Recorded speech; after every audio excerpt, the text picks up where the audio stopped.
I'm informed that we have our blackout, but the office of the clerk and the respective department is trying to reach the KPLC.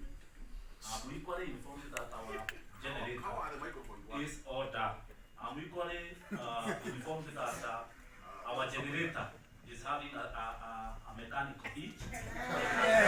So members, we want to agree either first of all we suspend the house or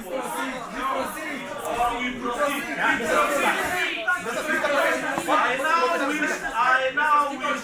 I now wish to put the question based on these two. Let's discuss first. Let's discuss first. No, let's discuss first. We should discuss first. Say yes. Yes.